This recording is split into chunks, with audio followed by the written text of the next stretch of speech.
Ngayong 2025, sa Season 2 ng Aksyon Laban sa Kahirapan ng National Anti-Poverty Commission o NAPSI, makakasama po natin tuwing Huwebes, maging Martes at Biyernes sa Rise and Shine Pilipinas ang iba't ibang kinatawan po ng mga ahensya at lokal na pamahalaan upang pag-usapan po ang mga interventions ng gobyerno sa pagpuksa sa kahirapan.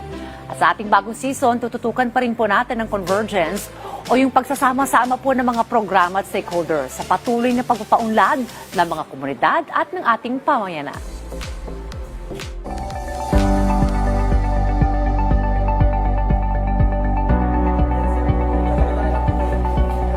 Makakakwentuhan po natin ngayon dito sa ating programa si Attorney Andre Nicolo Tayag, ang legal consultant ng National Anti-Poverty Commission o NAPSI, upang talakayin po kung ano mga pangunahing layunin ng paralegal training para sa ating 14 na basic sector.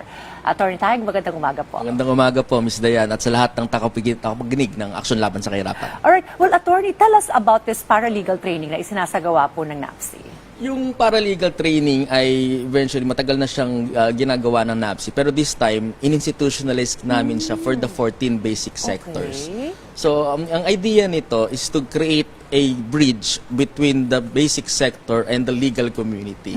So, in other words, we want to empower the basic sector to know their rights and to fight for their rights, and also to have the ability to claim their rights. Okay. So sa 14 na basic sector, siyempre parang naka-focus na yung Yes inyong po. paralegal training. Depende dun sa pangailangan ng bawat sektor. Yes po. Okay. Gaano po kahalaga na sila po ay mag-undergo ng training na ito? Kasi mahalaga talaga kasi sabi nyo nga po, 14 ang sektor na civilian wing ng National Anti-Poverty Commission. At tungkulin ng National Anti-Poverty Commission, hindi lamang bigyan ng boses ang batayang sektor, kundi maging kabahagi sila ng paggogobyerno.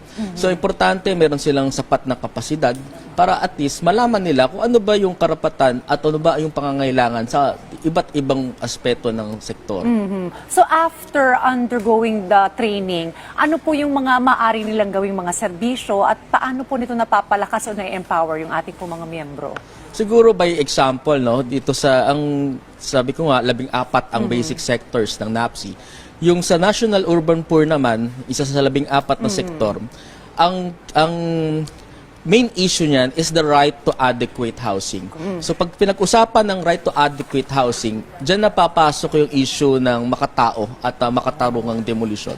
Sa pamamagitan ng paralegal training, maiintindihan nila as yung mga council members namin, as first responders ng community, mapapaliwanag nila sa komunidad ano ba yung karapatan na umiiral patungkol sa makatao at makatarungang demolisyon. And then, ganun din. Kung sa farmers naman, ang issue naman sa farmers ay yung land use, land rights, and yung pag-demand ng tunay na reforma sa lupa. And then, yung mga sa fisher folks, kung ano naman yung issue natin sa conservation at sustainability. Lahat ng yan ay nakapaloob dun sa ating paralegal training. Oo, maganda ko at mga senior citizens, Yes yung po. mga bata, Opo. alam nila yung kanilang mga karapatan. Alright, ano naman ang feedback dun sa mga nag-undergo na ng training ito? How did it help them? Marami na talagang nagsasabi sa amin. Yun nga lang kasi, ipapaliwanag ko lang, nasa pilot stage pa kami. Okay. Kasi ngayon pa lang namin siya ini-institutionalize. At marami na ang tumatawag, hindi lang yung... Nagsisimula muna kasi kami muna dito sa mga members or council members ng mga batayang sektor. At marami na rin nakapila na nagre-request na rin ng training. Sabihin, napaka maganda yung tanggap ng public dito sa aming initiative. Okay. Sino ba yung mga parang eligible to undergo this training now na nasa pilot episode pa? Sa pilot, parang release pa lang kayo nitong mga training na ito? Siyempre, gawa ng ang mandato ng National Anti-Poverty Commission ay palakasin ang sektor ng moralita.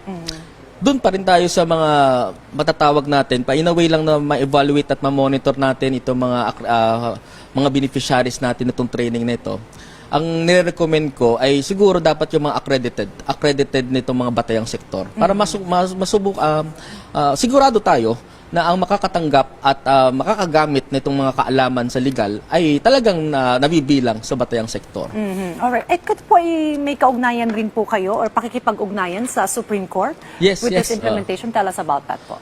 Nabanggit nyo rin po yung sa Supreme Court para sa kaalaman ng mga tagapakinig natin, merong pinag-uutos ang Supreme Court na isang programa ng pagbibigay ng libre ng serbisyong legal na requirement sa lahat ng mga private practitioner lawyers. So, ito po ay tinatawag na Unified Legal Aid Service or ULAS. Sa ilalim ng programang nilunsad ng Korte Suprema, lahat ng pribadong abogado ay required mag-render ng pro bono legal service 60 hours. So, napag-isipan namin ng NAPSI sa pamumuno ni Secretary Lopez Santos III na bakit hindi natin kausapin ng Korte Suprema to provide a compliance platform para dito sa requirement nila sa lawyers. So basically, it is a win-win solution na ang Supreme Court naghahanap kung paano ba i-comply itong pro bono requirement at nandito naman ang NAPSI offering the basic sector na dito nyo pwedeng dalhin itong libreng serbisyong legal. So sa usapin naman kung paano natin i-connect sa paralegal training, ang sinasabi naman ng Supreme Court, ang legal aid ay hindi lang naman limited sa court appearances. Hindi lang limited sa documentation. Kasama rin din po pati ang pagkakandak ng mga trainings. So, ibig sabihin, hindi rin po tayo mamumblema sa pagkakaroon ng mga resource person na magte-training ng batayang sektor patungkol sa paralegal training. That's good, Tama, win-win. Kasi nako-comply nila yung mga requirements ng mga lawyers. And then again, Yes po. nakikinabang Yes po. yung ating mga council members. Baka maraming mahikayat maging lawyer, sa mga Hopefully nito. po.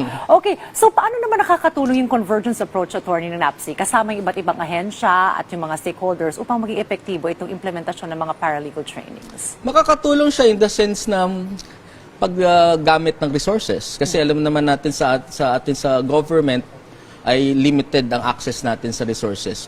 Pag ginamit natin itong convergence approach, na-expand natin ang ating delivery ng basic services to address the inequalities nitong mga nangyayari sa ating lipunan.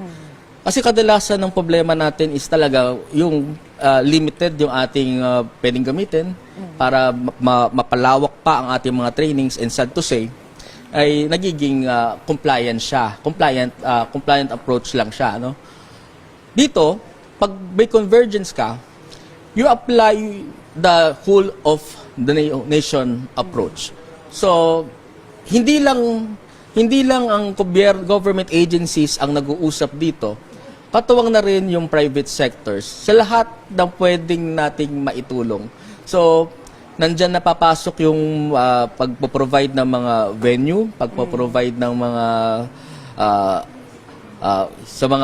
sa mga gatherings. Kailangan din kasi talagang kumuha ng meron talaga dapat ma-allocate na resources doon. So, because of that, lalawak itong paralegal training. Hindi lang siya magiging parte ng capacity building program. Ito magiging parte na siya nang madidistribute mo na itong lahat na itong mga trainings na ito sa iba't ibang parte ng Pilipinas using the convergence approach. Alright, how frequent po itong pagsasagawa natin ng mga trainings na ito? For now, pina-finalize natin itong mga hopefully ma-approve itong memorandum of understanding ng NAPSI at ng Supreme Court. Pero dahil December na, eventually January sana ma-hit na natin. Then pag ganyan, every quarter, kasi ang NAPSI, sa pamamagitan ni Secretary Lopez Santos III, ay nagkakandak ng mga regional coordinating council meeting. So from national, nilocalize na rin ng NAPSI yung pag-create ng mga policy making ng mga sektor.